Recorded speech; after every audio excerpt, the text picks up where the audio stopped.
Yes, people, what's going on? Welcome back to the channel. Hope you guys are all doing well. So, apparently, and according to reports, Manchester United have agreed personal terms with Sofyan Amrabat. Yes, the fella that we all loved watching for Morocco, Fiorentina's very own Sofyan Amrabat, has been linked with a move to Manchester United. And this has kind of come out of the blue, these reports, that we have agreed personal terms with Sofyan Amrabat and are now in talks with Fiorentina to agree a fee. Now, we will get stuck into these reports, how likely we think they are that they are true, and everything else in this video, as well as what else has been going on. Because since the day when Mason Mount was announced as joining Manchester United and that fee being agreed, personal terms are already agreed, I've been pretty quiet on my channel. As you can tell, I'm on holiday at the moment. I'm out here in Portugal. But I saw this news and I thought, you know what? I'm going to have to do a video because Sofyan Amrabat's somebody that I actually admire quite a lot. I think he's a very talented player. Obviously, there'd be a few question marks over whether he's ready for Manchester United or not. But I think it's the right profile of signing if we were to make that. Because far too often we look for the guys that are the ready-made, finished article, that have proved everything. But I think sometimes it's good to kind of take a diamond in the rough, polish that up a little bit, and turn him into your own superstar. And could Sofyan Amrabat tick those boxes? Wow, let's get stuck into the reports first. But before we do that, make sure you're hitting that subscribe button, you're liking, you're commenting, you're sharing, etc, etc. We've got plenty coming up on this channel. We are now in July. That means pre-season starts very soon, and in about 2 weeks time I'll be heading out to the States for that, so you want to keep it locked for everything that's going down over there. Right then, we hear from an Italian report, La Nazione. Yes, make of that what you will.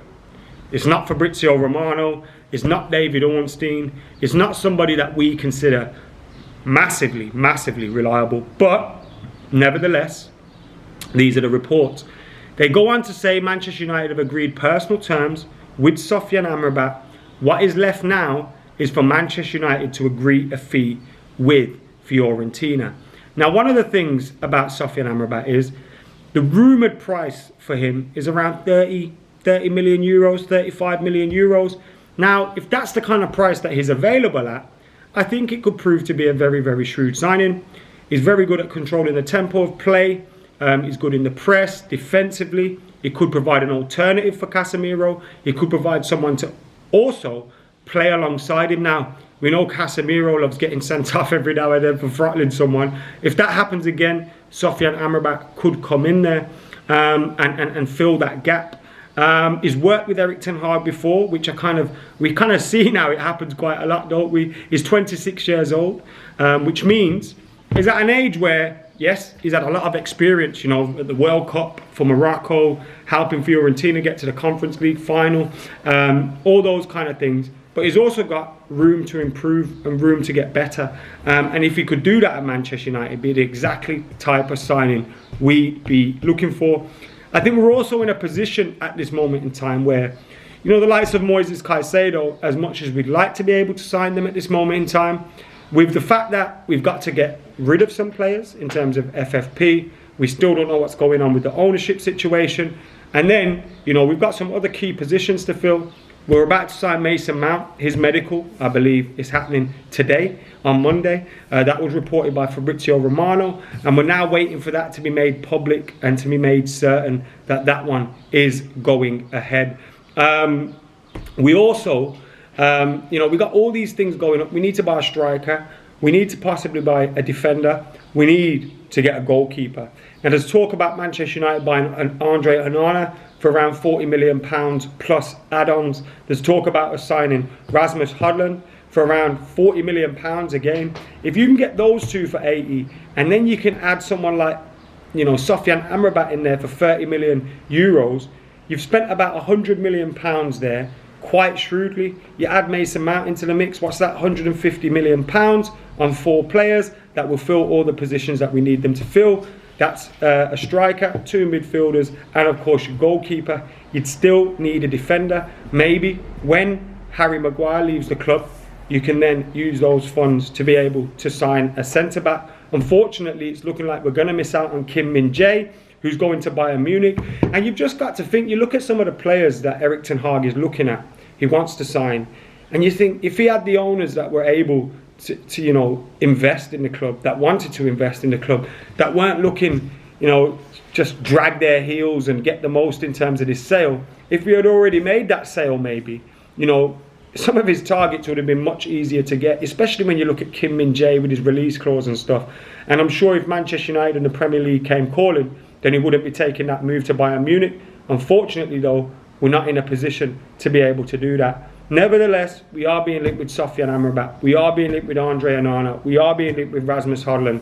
And combined with Mason Mount, I think that would make a very good transfer window, considering where we are at with the takeover and things like that. I also think we've got to stop trying to sign the biggest thing out there. Start signing some players that you can, you know, improve, get better, have the scope to improve and get better as well. And I think we'd be doing that. So whilst I think Sofyan Amrabat would be a good signing, I don't want to get carried away about this yet, because I don't know who these guys are that are reporting it. And until we hear a little bit something more concrete or a little bit something more reputable, you know, something that we can trust a little bit more, then I'm not in a position to be able to say that. But it would be a move that I would be drinking to, trust me. If we were to sign Amrabat, I think it'd be a very, very good signing.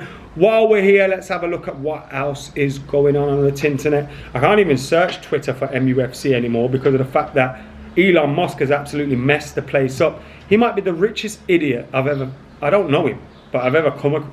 What a fucking idiot that guy is. I can't stand him, the absolute clown. We're here.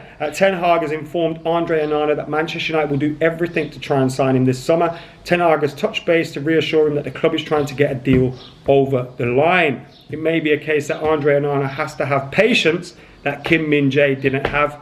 Fair enough to him. I wouldn't hang around either if Manchester United were umming and ahhing and you did not know what was going on with the takeover.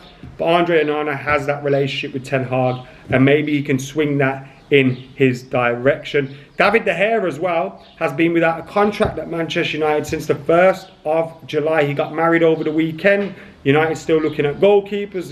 There's rumours that United are going to have talks with David De Gea, but if we sign a new goalkeeper, surely that's the end for David. And I got to say, look, the last few years with David De Gea haven't been great. You know, we've known we'd need to improve. But some of the stuff I see written about him are incredible. He is a Manchester United legend. He's a player that, you know, without him over the last, you know, 10 years, there were some points where we really, really needed him. And it would have been a lot worse without him. I just find some of the disrespect towards him a little bit stupid, to be honest, because he's been a great servant for Manchester United. And yes, the time's to let him go. But it's a shame he never got a goodbye. And hopefully, I mean, he's filled the box. He's done over 10 years service. We get to see that testimonial either way. So yeah, let us know your thoughts in the comments below on Sofyan Amrabat, David De Gea, Andre Onana, Rasmus Højlund, all that kind of stuff. Make sure you're clicking that subscribe button as well. And I'll see you soon.